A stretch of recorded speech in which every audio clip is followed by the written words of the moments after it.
As we've seen around the nation this last year, the need to ensure that our shared future is as diverse and inclusive for all is crucial. Here in LA County, ensuring that our screen industries reflect the diversity of America is paramount. In LA, communities of color comprise only 25% of creative economy workers compared to 37% of the overall workforce. Our next panel of experts will dive into the weeds on what career pipeline models are working in the region and discuss how our pathways being tailored to address the specific and unique needs of those who are currently underrepresented in the screen industries. Our moderator, Gina Reyes, has been selected as one of the 50 women to participate in the 50 Women Can Change the World in Media and Entertainment. With a career that has spanned 20th Century Fox, Univision, and Me Too, before landing her current role as an agent at Verve Talent and Literary Agency, where she is reaching deeper in order to discover and support underrepresented voices in our screen industries. Joining Gina, we have Pamala Buzick Kim.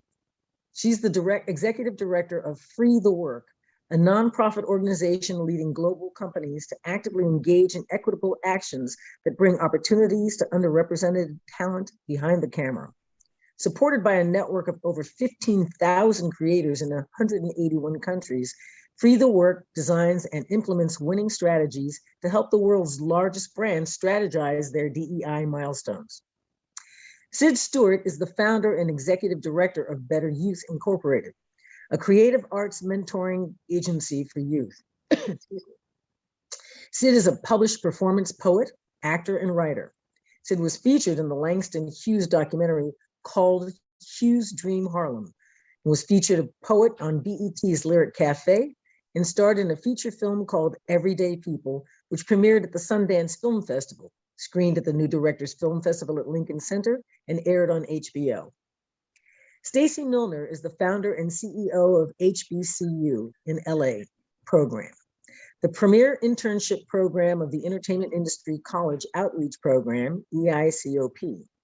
EICOP is designed to meet the industry's need and desire to educate, recruit, and develop a culturally and ethnically, that's hard to say, and diverse workforce. This innovative pipeline development program brings some of the world's leading media, entertainment, and communications companies to the campuses of historically Black colleges and universities, HBCUs, and other minority-serving institutions across the country with the goal of equipping students with the tools needed to successfully navigate careers in entertainment. Ladies and gentlemen, Gina Reyes and our panelists. Thank you for that lovely intro. And everyone, welcome to the Pathways with Purpose panel, where we will be discussing career pipeline models for underrepresented voices. With the lovely intro that Sherry gave us, we have a panel of experts that are doing this work every single day and trying to figure it out. I just want to preface with saying, I was an executive for a long time at Fox, first on the feature side as a creative development executive, then switched over to television at the time to run, develop, writer, and director labs for diverse voices and talent. And in that process and that experience, I discovered that there were so many opportunities for creators, writers, directors within the television system and the film system, but there was a lot of barriers to entry.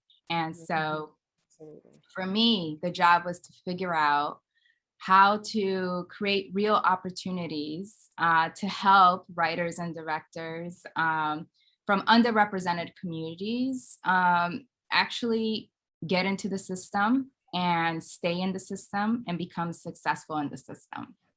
And there was a lot to discover there. And in that process, my main purpose was to make sure that whoever participated in the labs at Fox actually had real opportunities to become writers and directors in Hollywood, in television, on a very major level with major studios and television networks. And that was successful. I think a lot of the participants from those labs are very successful today and are very much in demand. With that being said, I'd love to turn it over to the ladies. We had a lovely intro, but I'd love to go around the room where you guys can speak about the work that you do every day, introduce yourselves, and then we will get into it. So I will kick it off with Syd. Syd, can you introduce yourself and tell us what you do at Better Youth? Yes, thank you for that introduction, Ms. Belafonte and Ms. Reyes. I'm pleased to be on the panel with Pamela and Stacy. I am a creator. I am a writer currently on a show called Johnson, which is airing on Bounce that was just renewed for a second season. So that's my passion work. But my purpose work, I'm the founder and executive director of Better Youth, and we're a creative youth development agency where we mentor and train youth, opportunity youth, and we lean toward foster youth, homeless and low-income youth to provide opportunities. So we utilize community and school-based environments to build technical training, soft skill training. So we say soft, hard, and hustle, because the hustle is the sustainability, right? It's like getting them in the door, and then how do they sustain beyond that? And so our partners, which without them, a pipeline could not be created. We're partnered with Amazon in the tech space, and we're partnered with Skydance Media on the production side. And so what we do is we take youth through a 9-month training program, and part of that is paid internship. They develop workplace experience, hands-on training, and then they're ready to be placed at a work site. So that, in a nutshell, is what we do. We lean toward foster youth because they're the most disadvantaged community, and 3% of foster youth go to college. So the workforce development is a viable pathway for them to change their economic status. Thank you. Stacy? Thank you, and thank you all for having me. I'm honored to be here. I am passionate about the work that I do. I'm a veteran of the industry, having served as the assistant to the chairmans of both NBC and Paramount. Put in 17 years myself behind the scenes and realized that there was a real disconnect when it came to diversity. I mean, I was there back in the days when it was started off as affirmative action. So I've been around the block for a minute here, but actually ended up writing a book called Leveraging Up, the Key to Launching the Entertainment Career, and went on a national book tour to colleges and universities all across the country. But when I ended up on the campus of HBCUs, our historical Black colleges and universities, that is really when the light bulb went on for me. I would ask students just by a show of hands, how many major industries have ever come to your campus? No hands would go up. I'd ask them industry lingo and terminology. It was deer and headlight. So I decided enough is enough. I also own my bread and butter every day is a staffing agency. So we've been staffing in the industry for 30 years. So I went back to my clients and I said, look, if you guys are serious about diversity, I'm going to ask you to join me on an HBCU college tour. We're going to bring an educational career forum to campus, and we're going to help educate students and faculty about the myriad of career pathways that exist across this industry. Because typically when students think about the industry, they think about writing, acting, directing, and producing, but there's a whole infrastructure that supports this industry. So I wanted to be able to do something that really affected the workforce behind the scenes. And not limit, like you have to be an artist or you have to have this talent or that talent. Do you know how to, are you majoring in business? Are you majoring in finance? Are you legal? Whatever, there's all these jobs. And so we went out in 2010 and brought our first HBCU college tour, and that's what kicked it off. 2012, I ended up getting a call from the executive office of the president and learned from President Obama's team that they had a White House initiative on HBCUs. I then invited them to LA. We had a big discussion around, what the barriers were. We brought together, at the time, the Television Academy was a partner with us. And so they hosted the event and brought together about 50, 60 major power players. And we discovered that the barriers were geographically, they're not in our backyard. Secondly, they're first generation college students coming from low income households. Even if I give you an internship, how are you ever going to be able to afford to live in LA for the summer? That's when the Entertainment Industry College Outreach Program nonprofit was born. And we are an educational arts workforce development program, and our signature program is HBCU in LA. So we are opening the door and bringing students of color into this industry, and it has been phenomenal. We launched in 2017, and to date, we have a 90% conversion rate from intern to hire. So we're not just touching them and making it feel good, they're actually getting hired at the end of this program, which is incredible. So today we have students that are living and thriving and working at the major studios, agencies, production companies, you name it. But that is what we're doing. And I am super passionate about continuing to grow it with our Hispanic serving institutions, because California has a ton of schools between the Cal States and the UC. So we are also reaching those institutions as well. Thank you. Pamela? Wow. Wow, I don't even know how to follow up these two. Okay, so hi, my name is Pamala. It's like Pamela mispronounced. I go by she, her. I am the daughter of an alcoholic race and an immigrant, so it makes my livelihood really interesting. So growing up, I grew up in not a great part of Los Angeles, so I was only exposed to the production industry in general through other people's parents and just through very happenstance lucky doors, but people really looking out for me. And so a lot of what I do personally is try to bring more exposure to opportunities that are out there, because if you don't know what's out there, then you don't know what to strive for.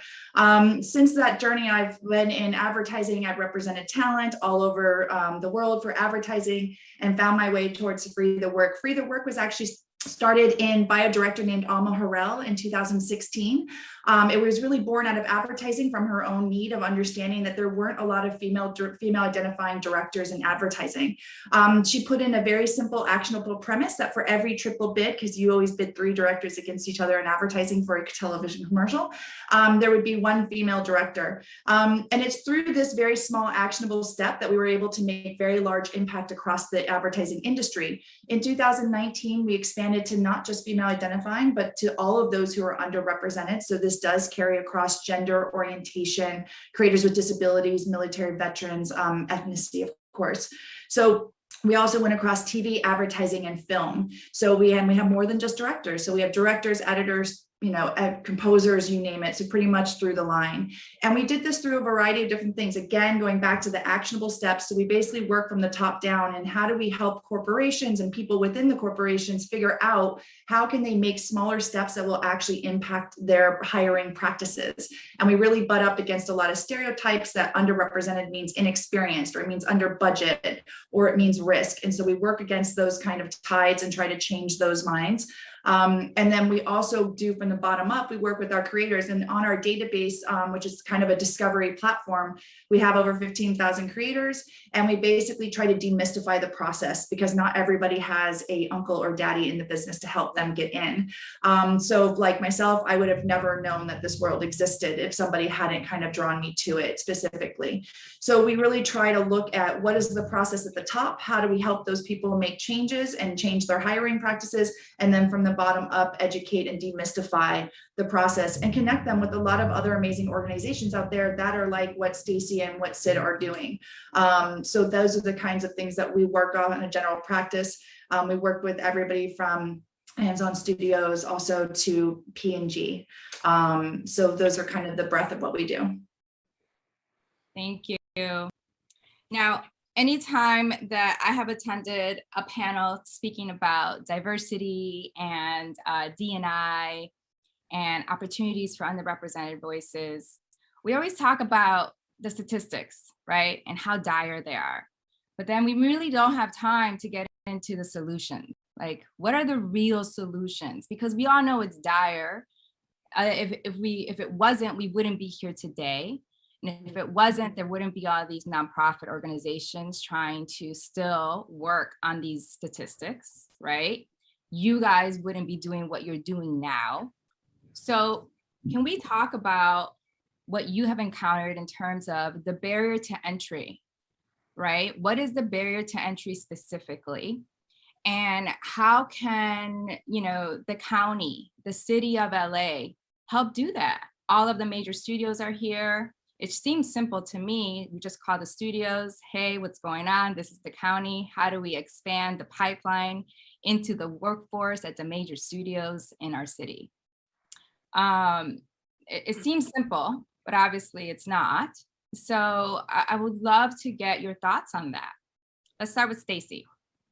So happy to, and I'd love to take the part about, what are the barriers? The barrier is access and opportunity. The barrier is also dealing with, underrepresented groups that have not had the same access and opportunity from a standpoint of educational, robust film programs or anything else of that nature.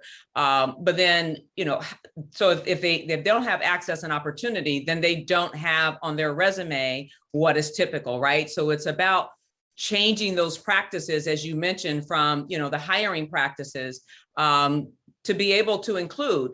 There are students that have come through our program and there's not much on their resume other than maybe they were a barista or they did a film project on campus or they did some type of campus involvement, but they're not going to have those traditional opportunities on their resume that makes them attractive to most hiring managers. So what we do is work with our partners to say, hey, their resumes will not have the typical experience, but what they have is passion and drive. Give them an opportunity and they will shine. So it really boils down to, and when I first launched this program, I went to the industry and I said, look, I'm not going to ask you to do anything you haven't done for years. For years, you have gone to institutions of higher learning, those select universities. You've invested in those institutions. You've drawn your talent from them.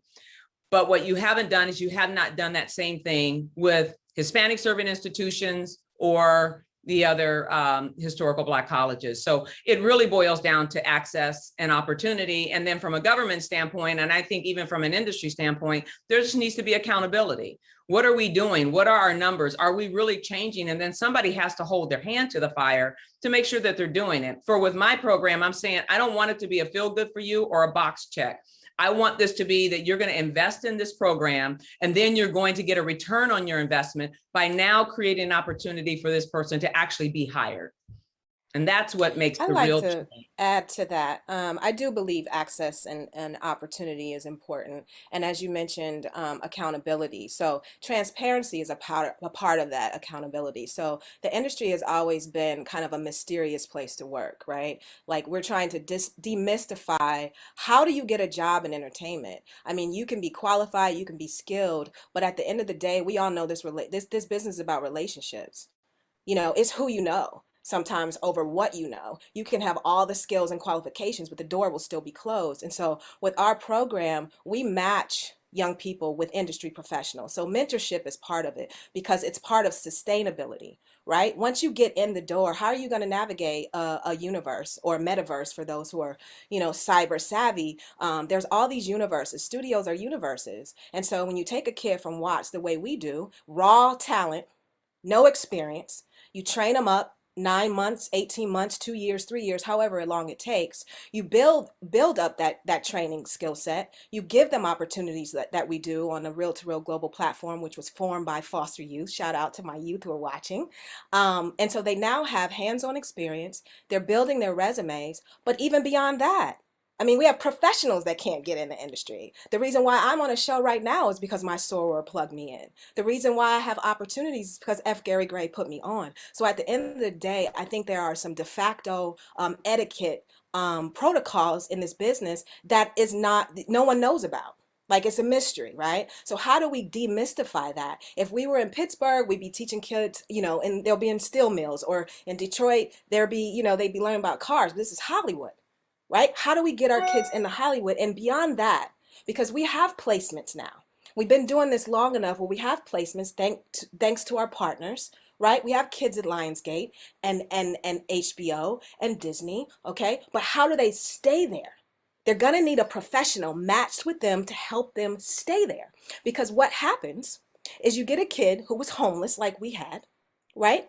He gets into the union, he gets a job, and then someone checks the box and boom, we have DEI, but he's just done a cyclical tour, right? And now he's back homeless. Now he's, without support. And so I think when we build these programs, right, intrinsic or innate to those programs is support. Like LinkedIn has an internal mentorship program. That's why most of these companies have Black employee networks, right? There's a network that's inside to help you stay there. Because if you don't have support, you will fall between the cracks. And a kid from Watts gets there and gets jilted or triggered, particularly for foster youth, they're gonna fall out of the cracks. But the data says, oh, we checked that kid, he made it. But who checked on him 6 months afterwards when he's back in the hood with no opportunity? And that was the only entry point he had, and probably will never go back or never be hired again. So what you're saying too is that that child basically needs sponsorship, right? Yeah, It's a Guided. that's which is super Sustained important. support. To get into the industry, to stay in the industry, you need a real sponsor, and that can mean monetarily, mentorship, connections within the industry, in order to make sure that they stay in there and they get that correct help and education to succeed. Absolutely. Right? Absolutely. Yeah, I would love to add to that, because we find the same thing. It's really more about sponsorship. So whether you're going into an employee situation at companies, the onboarding and sponsorship is incredibly important. Assigning them a specific sponsor, and sponsor is different than a mentor. You're also looking at people who don't necessarily need more training or more learning. They need somebody who's going to be in their corner and kind of advocate for them. And usually you want somebody who's not in the same department.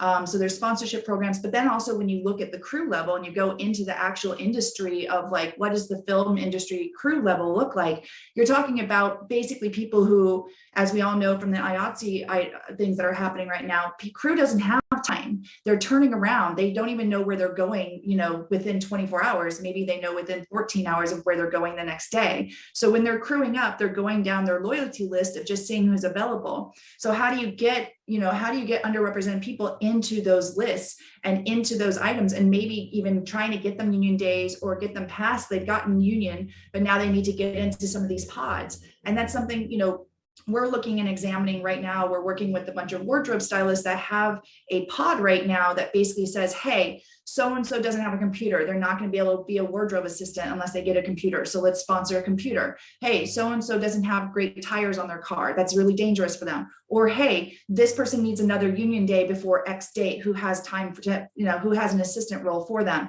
And it takes really active sponsorship in these little pods, because at the very ground level, the biggest thing people will say is, there's not enough time to take risk.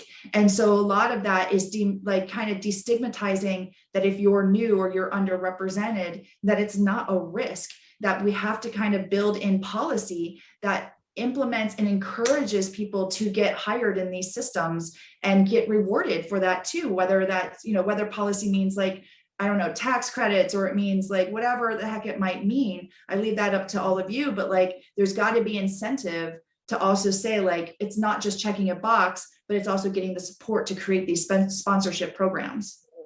Absolutely. Right. And I would just add as a final point in this discussion is that, this business is an apprenticeship business. This is not a business where you come in, you can come out of the greatest film school in the world. You're not going to hold a camera on day one, right? You're going to come in, you're going to be either an intern, you're going to be a PA, you're going to come into some role of support. And once you get in what I call Hollywood's coveted inner circle, that's where the relationship and the networking and rubbing shoulders with the right people that help you to then leverage your career. So it's just, we have to keep that in mind. This is an apprenticeship business, so don't require all this crazy experience. There's so many things that create that bottleneck. So I just wanted to say that is that, hey, this is an apprenticeship business, always will be. You have to get in, they need to know you, you get to know the family, they bring you along. So I'm always saying, hey, get next to someone who can help leverage and propel your career, build that relationship with them, and you can continue to grow. But that is what this industry is. It is an apprenticeship business. It is, and I agree with that. And so we talked about the barriers, and now we talk about solutions, like what can LA County do? So case study for us, we have relationships with AJCCs, right? So we can get WIOA dollars for some of our young people to come into the lab and create media assets. So we have 4 labs running: animation, TV, gaming, and a production lab. So we're able, and it's a cycle, every season, we can bring in a young person. And case study, Autumn. Autumn worked in Sheila Kuehl's office. She is looking, she's, part of a leadership program with LA County. She came to us. She's getting an opportunity to be a project manager, to put that on her resume because she didn't have that experience. But when those hours run out, whether it's 200 or 120, now she's back to square one. So we've given her enough, but then there's not enough to go forward. And so, we're talking with Jenny Serrano. Hello, Jenny, from DCFS. We're talking about how do we get some more bridge to work dollars, right? For young people who need an extra amount, more time, right? More time to be placed. 4 months. Okay, so we call Skydance. Hey, we got Autumn, we got Breon or whomever. Can they be placed at your company for 4 months, right? On that apprenticeship idea, so that you can see how this young person is working and LA County is backing them. And because all the studios are in LA County, is there some accountability that each company, from Netflix to Paramount to whomever, from Apple, can you match those? Can you match those work dollars? Because you have internal internship programs or fellowship or futureship or apprenticeship. But the bottom line is we want to put these kids on a ship that sails them into the creative economy, right? So that there's not a stopgap, that there's like this cycle that you get 200 hours every fiscal year, but then you're back at Starbucks after that. So you're building this slow resume that takes 3 or 4 years. When we have the access to these dollars, why don't we match them all up where it adds up to a year? And then this young person is inside this economy, this creative economy, building a resume, building those relationships that can leverage your career. But if after every 200 hours, you go back to square one, it's difficult. It's very difficult for these young people. And right now we have 2 wonderful interns that are coming to the end. One is already ended. Right? She's paired with an animation mentor. She's going to school. She's former foster youth. It's like this girl is trying her best. Where is the system? Where's Yeah, the I would also system? say, That's a great point to bring up, I think, in terms of supporting the youth. One of the things that I think the industry still hasn't realized, with all the programs that are available, with the studios and the networks and organizations that focus on bringing in diverse talent, is the lack of support. You have somebody, I'm going to give you an example. I'm from Chicago. I have no one in the industry that helped me get here. I had to save my money to come to LA, to have enough money to stay here for at least a year so I can take an opportunity and work in Hollywood, right? And that's something that people don't think about. There's people that come from privileged backgrounds that can do an internship for free, right? And they can work for free and get their foot into the door. When you have foster youth, Syd, like you mentioned, when you have students from HBCUs, not saying that everybody comes from dire straits, but sometimes they might not have the budget to come to LA from a different state, even from down the street in Echo Park, and do a free internship for enough time to build relationships to actually have a career in the business, have a real opportunity. How do we help that? Because I feel like it seems like a simple thing, right? We can put a budget aside for LA County youth, right? And feed them into each studio and each network. Have you guys, is that something that I think, Syd, you were touching on? Because it seems like that would be a simple solution. That's a simple solution, but I just got a call from my mentee the other day. She's like, well, how do I deal with this situation, right? I'm glad I can always call you. They need a lifeline. Once placed, and I think that's a great solution, right? Have all these, like a collaborative pipeline that we come together and all the studios say, yes, I'll take 10 of your kids. I'll take 10 over here. I'll take 10 over here. We serve 155 students a year.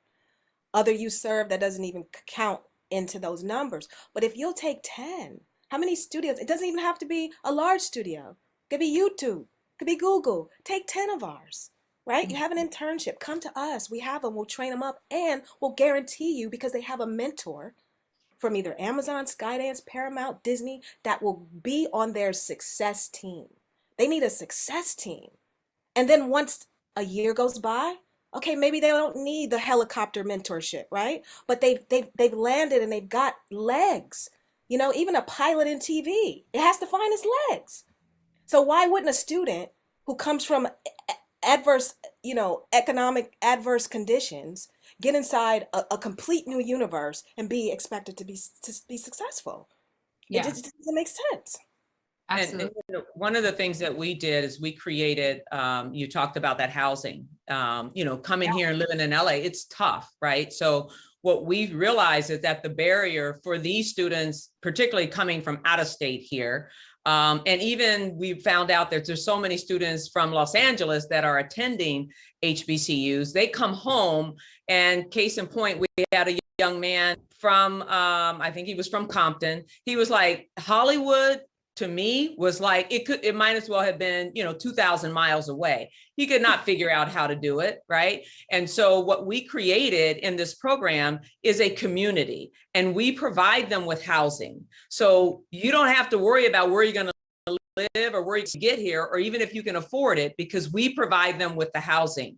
And then we provide them with that community and that support umbrella. So we are working with, you know, different industry partners and organizations and leaders that are willing to come and give back to these students and to support them, right? So we have to help them.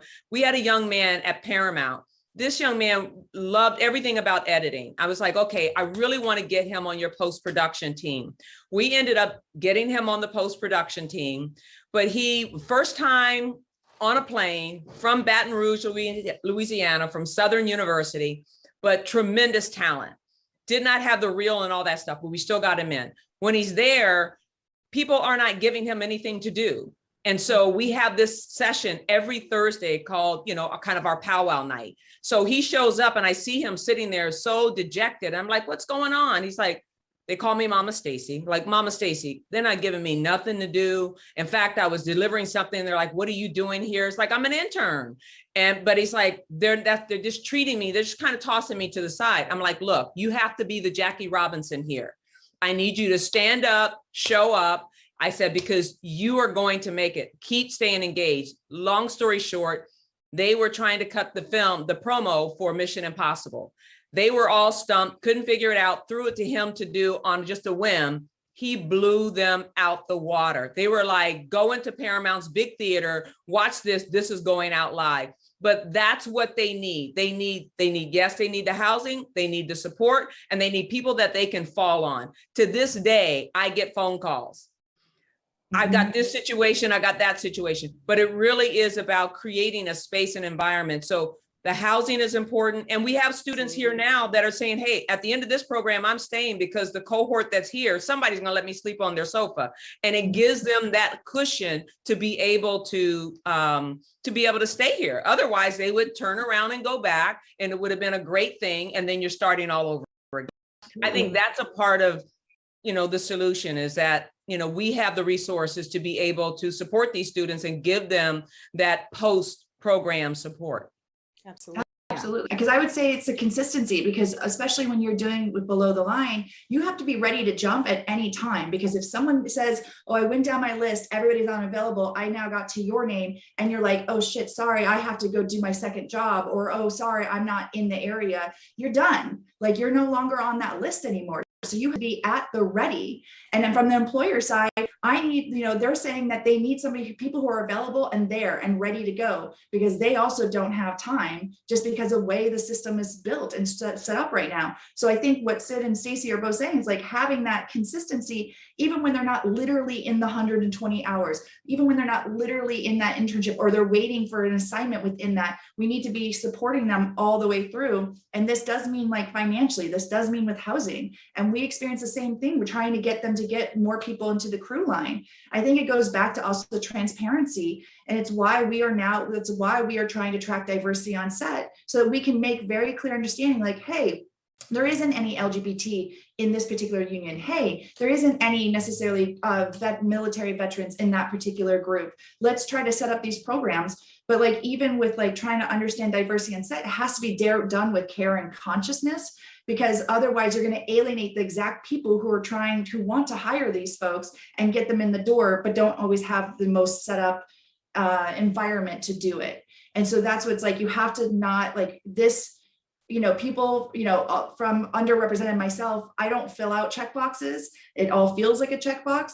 So for me to feel like my story counts, it has to be done with care and consciousness. And with that information, we can make the industry more transparent, which will give more pointed kind of assistance to the people who are also trying to do the hiring as well, because they're in a bind also. As much as we're trying to bring people in, the people who are hiring are just on budget timelines, budget timelines, like all of the kind of things that's really hard for them to turn around and bring new people into the industry.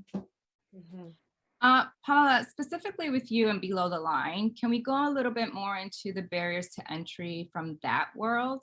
Because I feel like we do know the barriers to entry in general, right?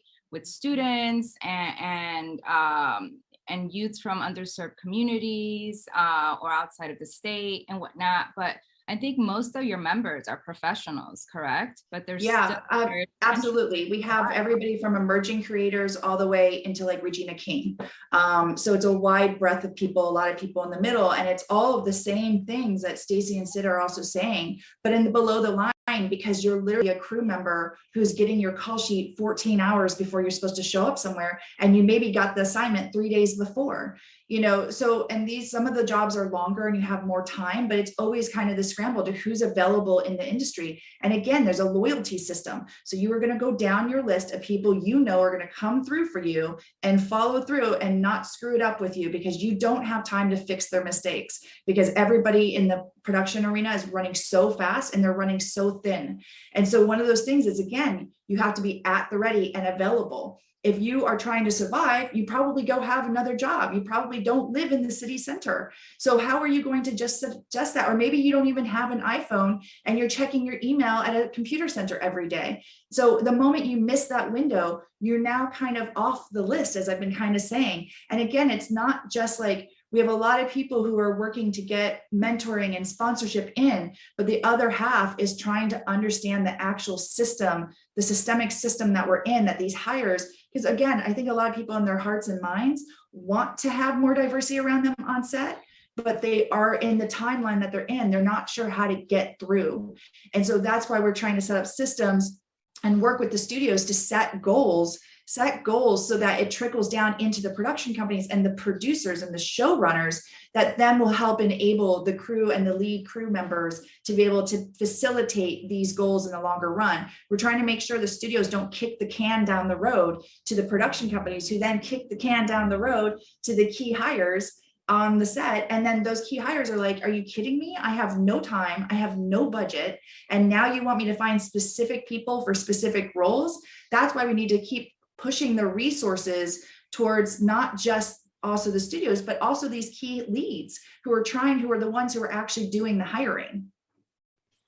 Most of Hollywood productions are union productions. So do you think the unions are also, they can be helpful with the pipeline? I think they can be incredibly helpful. And I think that as we continue to move down the road, we want to continue to partner with them and bring them into these conversations. Because I think a lot of unions, again, I think that they know that they want to bring more diversity in, but they don't know what the diversity of their current union looks like. And so that's why we're trying to have conversation with them to say, hey, we have a tool that will protect the creator and how they identify. It's inclusive, and it's not, nobody is a monolith. No one should be checking boxes of I'm Black, I'm white, I'm Asian, I'm gay. Like, no one is a monolith, and to be treating diversity like that is purely a performative race towards numbers. And so if you can actually do it in a conscious and considerate way and have the information be protected and anonymous, then the unions can have a better understanding of what is the makeup of their group. And this is what we're trying to get out to them and say, we can help you with this. We can protect your creators.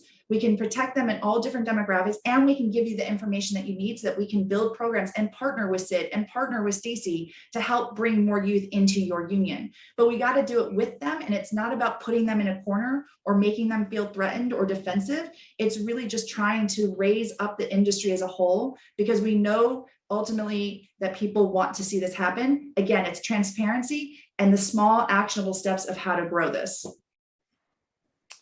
Now, most of the studios have programs already set in place. They have writer programs, they have director programs, some have below the line programs, internships. I'd love to hear your thoughts on those and how those have been helpful to your programs. So I will say this. I've been in this business a really long time. I'm old. But at any rate, I have known about associates programs, directors programs, writers programs, fellowships, so forth, so on. But guess what, guys? We're still here today, 2021, talking about the lack of diversity. Because, and when I created the program that I created it based on what I saw in the industry. I saw all the programs. I saw how they stood up, right? And I saw that there was a handful of folks that maybe got an opportunity. It's likened into a lottery system. You're never going to create real diversity and change with those types of, I call them Band-Aid programs. What really happens is like I said, the infrastructure of job opportunities that exist is you can't even name them all, right? I tell students when I'm on campus, any job you can think of in corporate America, it resides in Hollywood. And there are so many people that come into this business that are lawyers or whatever, jobs they may have, entry-level roles. They have no desire to be in those departments per se. They're in their blood, they want to create, but they understand that I need to get inside of this system. So what we do, I think, is enhance what's already there, but I think kick it up a notch. And then if we've got the buy-in from the top. So if the top of the studio is saying, this is an important aspect to what our strategic program is to create a real pipeline, then I think we get real change. Because just having a program and saying we did something or we got an award from a certain organization, that just looks good on the surface, but it's not changing anything on the inside. Real change happens when they say, okay, we're going to really buy into this and we're going to actually, trickle it from the top down to our hiring managers and make this a requirement, and then actually do what we need to do in terms of all the other programmatic elements that we have built within our programs. That's really going to create the change. I'm not saying that their programs are not effective, because there have been some amazing things that have happened as a result. But I think that you're not going to have real change in a workforce until you start bringing it in the way you've always brought it in. Come through an internship, build it up, bring somebody, welcome them in your circle, have them on the golf course, have them in the country club, whatever. I mean, you've got to come along and support the next generation of underrepresented talent in this industry. And even those that have been there for a long time, like, let's just knock down the door. Everybody comes in and learns once they get in the environment. You're not going to come in and just by osmosis know it all. So that's my take on that, because I've been around a long time and I've seen them, and we're still talking about it. So we're actually talking about it now, Stacy. I know. I want to actually I want to set up Syd in this moment, because, and it's something I want to learn more from you, Syd, as well, is basically one of the #1 things to get into a writer's program is that you have to have had experience in a writer's room. But I'm sorry, are you born out of the womb with it on your reel? So how does that happen? So there's all these barriers to get into these programs. Before you even start, you're like, I'm out of the running. And so that's why I want to turn over to Syd, because I think you were mentioning something about digital accreditation, which I think is fascinating too.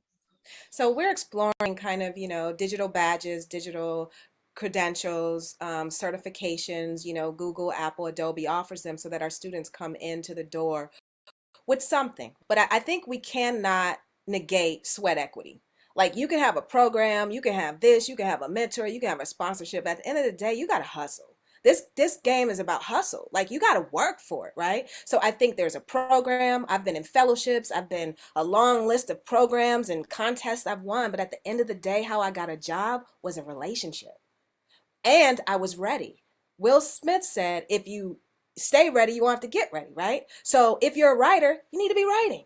You're a filmmaker, go take your cell phone and make a film. Put it on Instagram, right? The onus is not completely on the industry. Like, this is a joint venture. This is your career. So you have to invest in your own career, right? The programs help and they lead to community, like Stacy said, right? Free the work. I heard about you at a conference. right? I knew who you were already. I knew about your network already because I was on the grind. Like it's still a grind, right? And it's like I don't want to lead young people down the yellow brick road like, yeah, this and that. No, because when you get there, if we haven't built rigor and resilience after that year of support, you're going to fall through the cracks. And it's not really my fault or anybody else's fault. You have to invest in you. So I think the programs are great.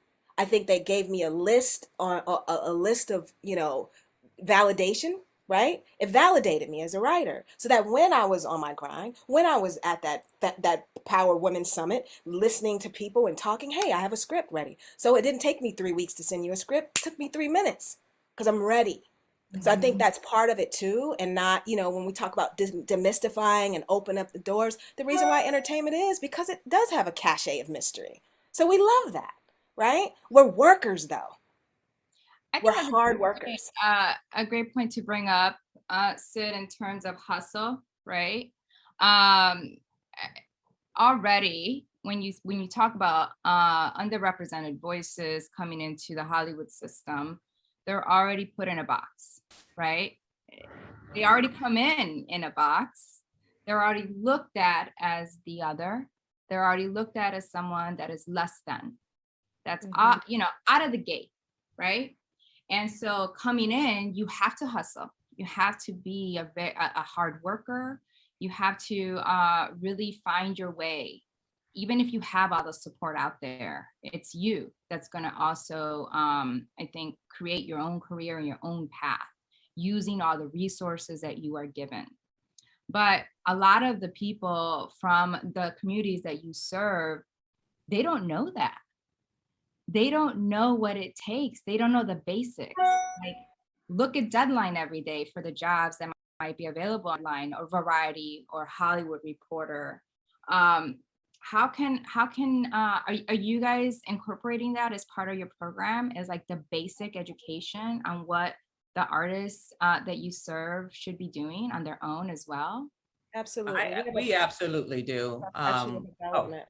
Oh, sorry, we have a professional development track. So like I said, it's soft, hard hustle, right? The hustle part is incorporated into those soft skills because you can be the greatest editor and have a whack attitude and nobody's going to want to work with you. That's another thing, right? So we keep it real with students. Like, that is how this business works. But I think at the end of the day, if I had to bet my money on anybody, it would be on a foster youth, right? They have it innately. Just survival in what they've gone through, they already have innate hustle. Just show them, right? So then it comes back to access, training, and plugging them in. They have it inside. It's innate. It's an inherent talent. And we always say your gift will make room for you, but you got to make room for you. Yeah. And similar to us, we do the same thing. We have the professional development side, but we also took it up a notch, right? So students are, in most cases, they're placed into these corporate internship roles where they're actually in the culture and the environment of these conglomerates that we place them into.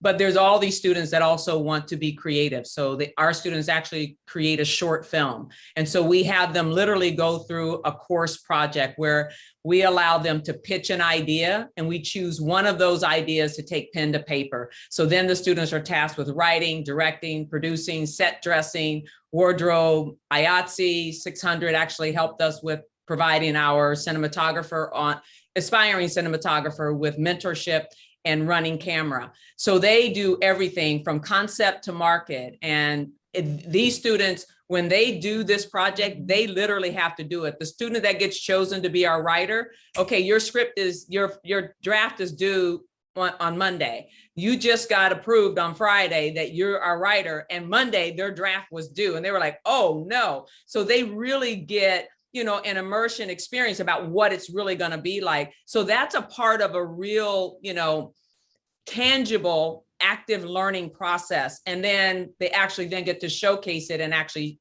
see that thing come to life and show it to the industry. But all of that is a part of what we're preparing them for, to feel what the real would feel like.